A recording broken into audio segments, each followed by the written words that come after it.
Before I bring Adriana to the stage, I got to set some context here because this is really interesting. No matter how low you think you are, okay, maybe you're unemployed, maybe you're broke. Right now in America, because of the political climate, and we're not going to get political here, the lowest of the low, the people who are having the hardest time, are the people who are hiding from home from ICE officials because they are illegal. So I want you to just imagine that. This is not about your political viewpoint. Let's not make it about politics. I just want you to picture what it's like to be an illegal immigrant. You came here, whether it was right or wrong, you came here because you were going through hardship in your own country, maybe drug cartels, maybe terrorism. You snuck here because you were sold the American dream. Now you don't dare leave your house because you might get arrested and sent to a prison in Ecuador, be accused of being part of a gang. All you want to do is survive. You are the lowest of the low. Americans, half of Americans at least, think you are a criminal. Now imagine someone, the lowest of the low, the illegal immigrant in America, sets an intention to completely change their life. They go from illegal immigrant to a pathway to citizenship, and then they continue upwards, and this person ends up building a $300 million business empire, $300 million plus in revenue. Her face is on billboards across Los Angeles and California. And more than that, she has everything said against her. She's the wrong skin color, she's the wrong gender, she speaks the wrong language. That is Adriana Gallardo. So again, I don't care about politics. We're going to keep politics aside. We're not going to address politics. What we're going to address is how powerful the human mind is and how from the shittiest, lowest situation, you can become an empire builder. Please welcome on stage Adriana Gallardo.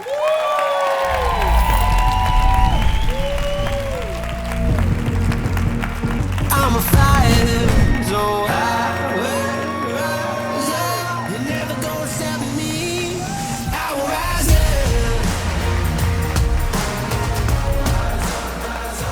I will rise up.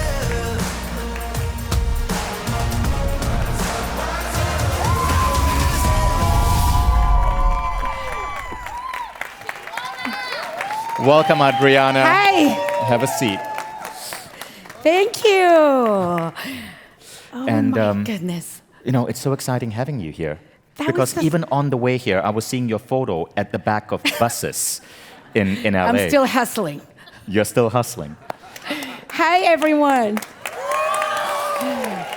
Vision, So- thank you. Thank you for having me. No, thank you. I'm excited to have you here, and I'm excited for people to hear your story. The intention for this conversation, we're going to spend 20 minutes on stage together, is to show people that no matter how hard life may be for you, there's always hope. Now, Adriana, tell us about that story. You came here in the 1980s. Back in the 1980s, there was what is called revolving door immigration. So there was not really that much. The border was very fluid. People would come across Mexico, they would come to the US, then they would go back to Mexico, they would come and go. And that's really when you came in. Right now, everything is legal. People who are watching this, everything is legal, everything is good right now. Don't send ICE officials to this event. But I want to know, what happened? Tell us that story. Sure. But before I say that, I want to say really thank you for having me. And also, I want to tell you guys that I manifested this moment. I wanted to be on that stage.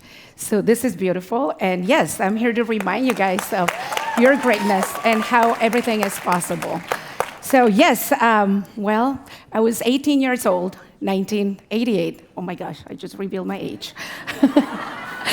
And I came to the US just like any other immigrant with a dream to change our lives.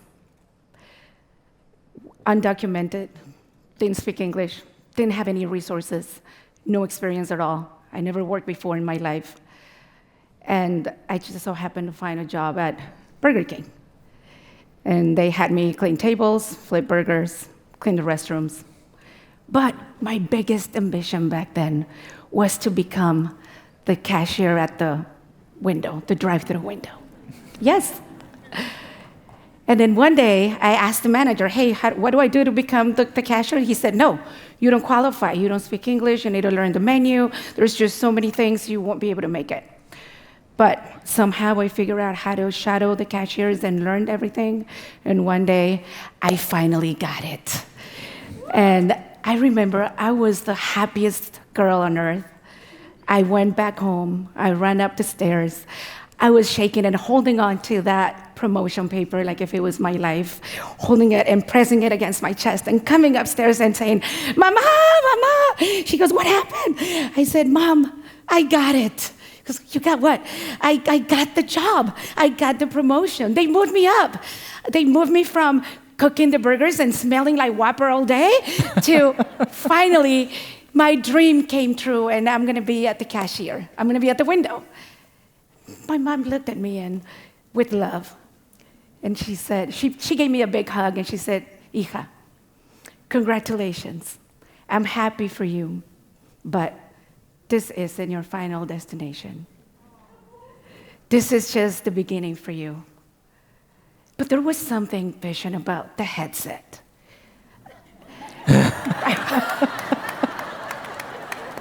I wasn't even paying attention to my mom because there was something that I saw in those girls that were at the drive-thru. They smelled good, their nails were long, they were pretty, and they had a headset. So for me, I was just after that freaking headset. and it was more of, that headset gave me a sense of importance. It was a little bit of recognition and making me feel like, yes, I've made it. So when I'm sharing with my mom and I'm telling her, this is my dream, and she tells me, no, this isn't. Congratulations for that, but this is not your dream. You were made for more. And I want you to start thinking that instead of you serving the burgers, maybe you would be driving one of those cars. And then I was like, no, me? Me driving one of those cars? Like, come on, look at me, Mom, really? I didn't believe it, but she did plant a seed in me. And every time I served the burger, I pictured myself driving one of those nice cars. And I pictured myself not only ordering the burger, but rolling the window down, blasting the music, and driving off being really happy. But then one day, my mom takes me to buy car insurance. She tells me, come with me. We get there, the office is really busy. She tells me, ask for a job. I said, I got so offended, let me tell you that. I was like, why am I gonna ask for a job? I already have one. I already told you, she said. That's not your final line, like, that's not your finish line. Ask for a job. I just couldn't believe my mom was asking me to do that. So I said, no, I'm sorry, I'm not gonna. That was the first time ever in my life that I said no to my mom, because I don't know about you, but back in the day, when you say something or your mom said something, it went, like there were no questions asked. And I was there and I was like, no, I remember we were sitting like this and I was like, no, I'm not gonna ask. And she gave me the look. And not only that, she said, I'm gonna count to 3. And I already knew counting to 3, I was like, oh no.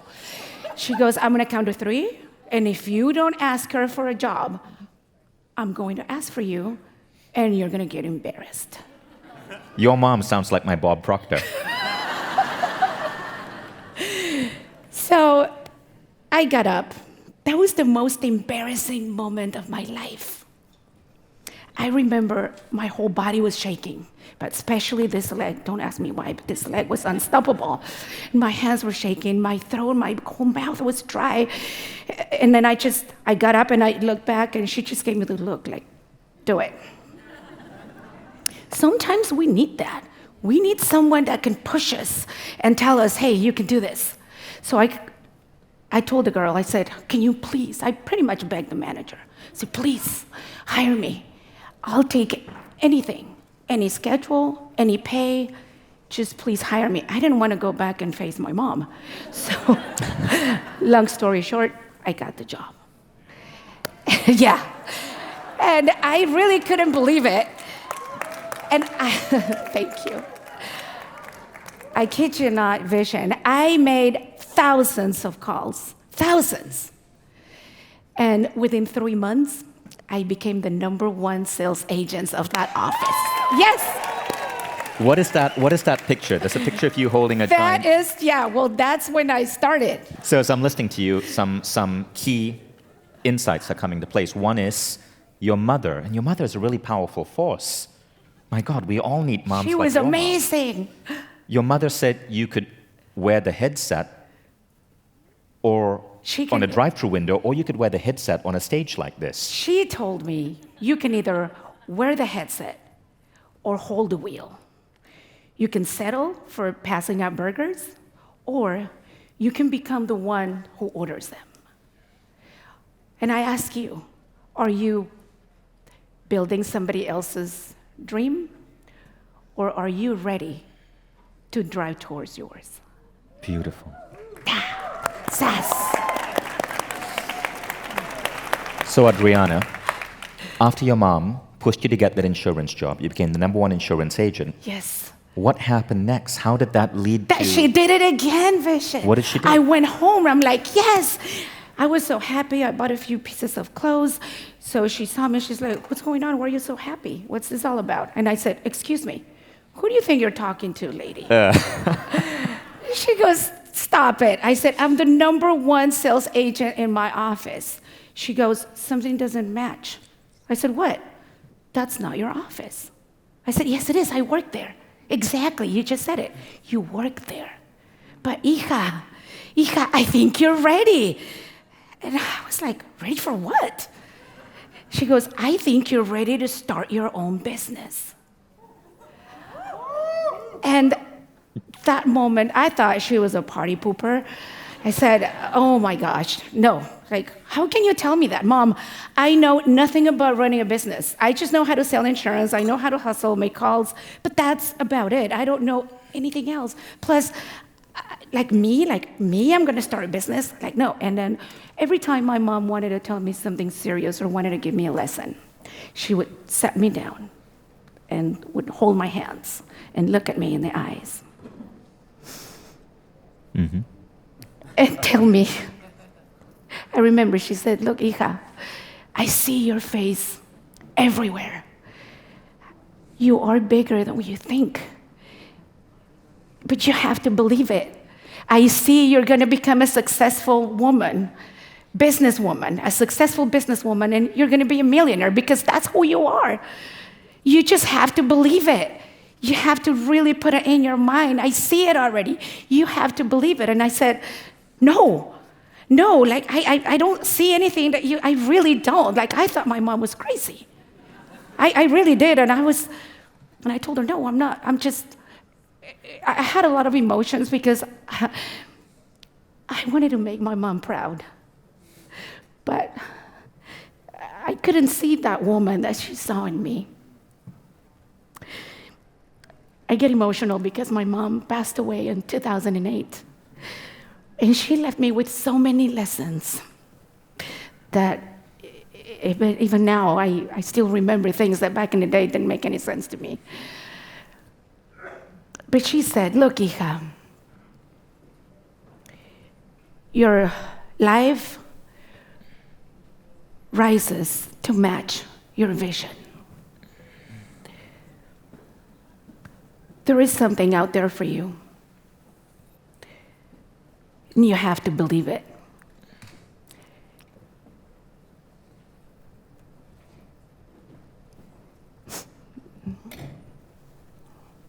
I'm sorry, but I go back to that. I remember her eyes. I remember her energy.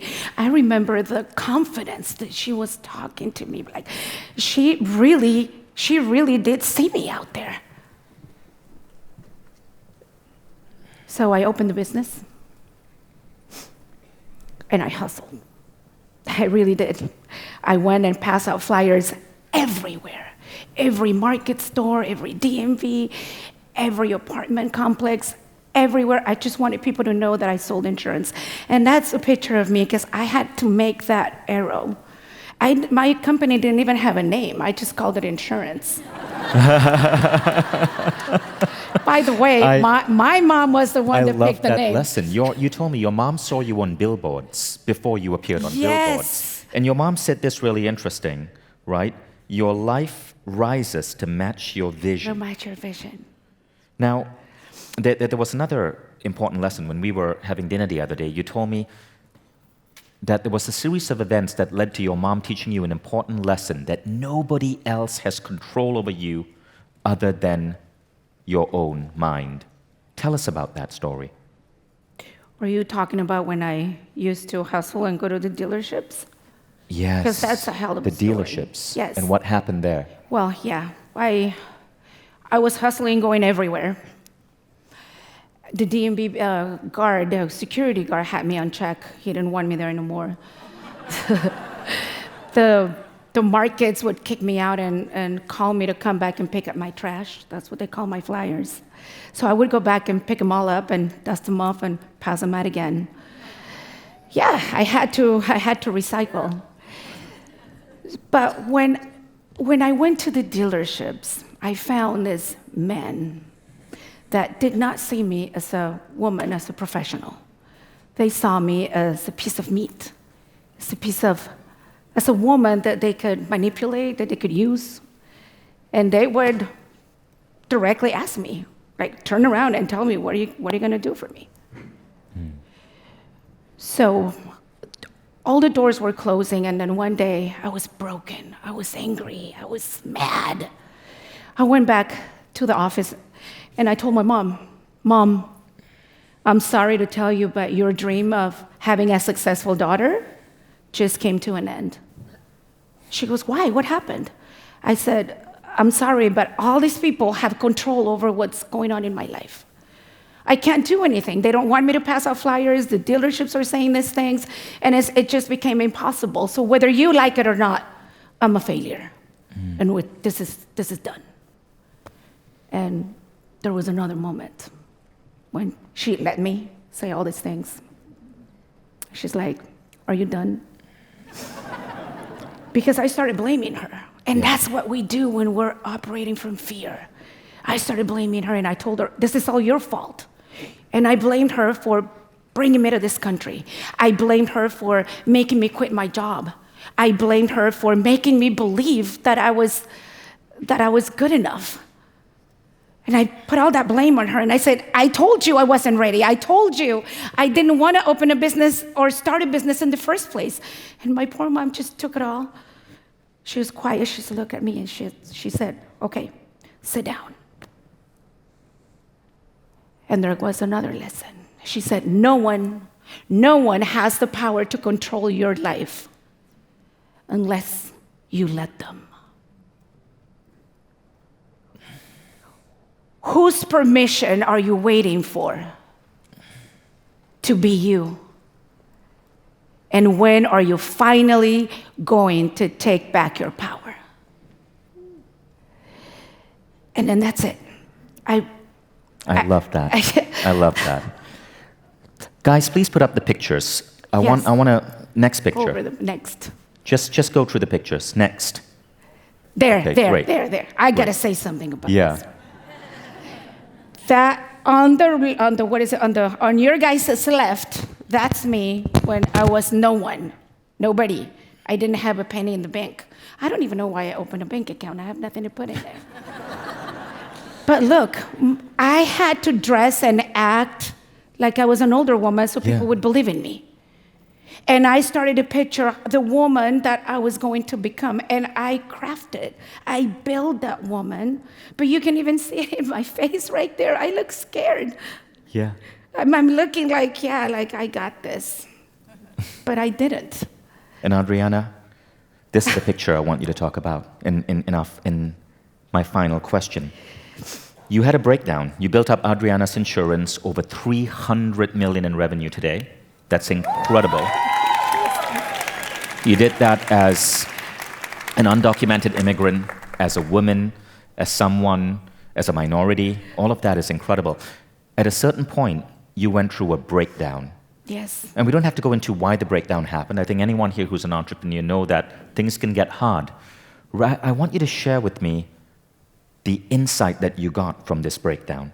Well, I'm going to be quick because I think it's important that they hear this. I had gone through a divorce. I was married, or happily married, for 24 years or so, I thought. And that marriage or that divorce broke me. So in order to get distracted, I just fully focused on my work, on building more, that I completely ignored my health. I had chest pains, I had tightness in my chest, and I just ignored it.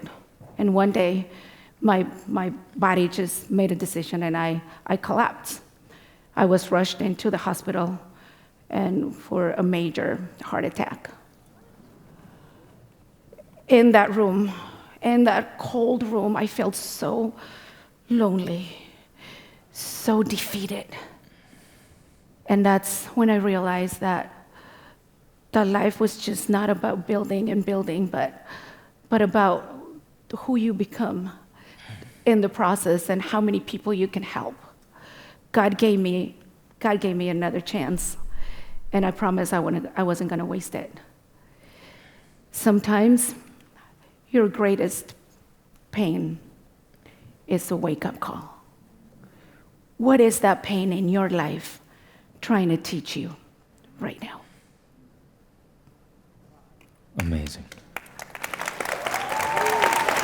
Thank you, Adriana. Thank you. As we wrap up, I want to put up a picture of your mom. Let's give a big round of applause to Adriana's mom.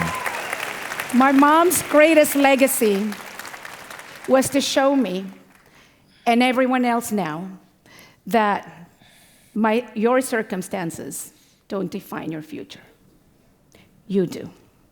Thank you so much. Thank you, Adriana. Thank you so much. Thank you. Thank you. Receive this applause. Take this in.